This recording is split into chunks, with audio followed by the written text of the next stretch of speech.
নমস্কার, আমি দীপালি মান্না। আপনাদের সকলকে জানাই স্বাধীনতা দিবসের শুভেচ্ছা ও অভিনন্দন।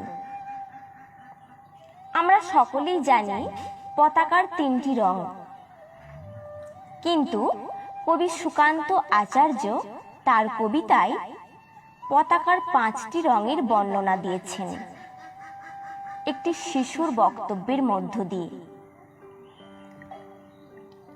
আজকের কবিতা পতাকার 5 রং। বলো তো দেখি, পতাকায় মোদের কয়টি রং আছে?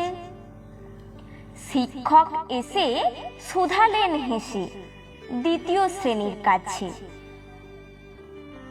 একসাথে মিলে সব ছেলে বলে চিৎকার করে জোরে, 3টি বর্ণ রয়েছে রাঙানো জাতীয় পতাকা জুড়ে।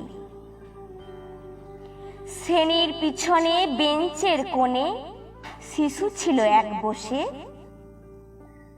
পতাকার মাঝে 5টি রং আছে, বলল সে মৃদু ভাষে। কথা তার শুনে বাকি শিশুগণে হেসে খায় লুটোপুটি। শিক্ষক রেগে বলেন হেঁকে, বোঝাও কি করে 5টি? মাথা নিচু করে ভয়ার্থ স্বরে সরল শিশুটি বলে, ওপরে গেরুয়া, মাঝখানে সাদা, সবুজ আছে তার তলে, আর আছে আঁকা গোলাকার চাকা, নীল রং আছে এতে।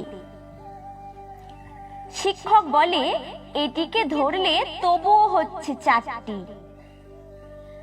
অবুঝ শিশুটি বলল তখন, রং আছে আর এক। লাল লাল ছোপ দাগ দেখা যায় ওই পতাকার মাঝে। বাবাকে যখন আনলে ওরা কফিনের ঢাকা খুলে, জড়ানো রয়েছে দেহখানা তার পতাকা আর ফুলে। রক্তের দাগে ছিল লাল লাল ছোপ ওই পতাকার মাঝে। এই নিয়ে মোট হলো 5টি। এবার তো ঠিক আছে? সরল শিশুটির জবাবখানি কাঁপিয়ে দিল বুক। অশ্রু এলো নয়ন ভরে, শুকনো হলো মুখ। আজও যারা দেশের জন্য করছে বলিদান, স্বাধীনতার সহিত সম তাদের অমর প্রাণ।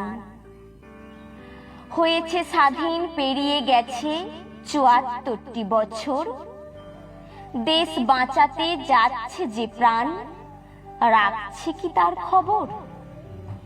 দেশ বাঁচাতে যাচ্ছে যে প্রাণ, রাখছে কি তার খবর?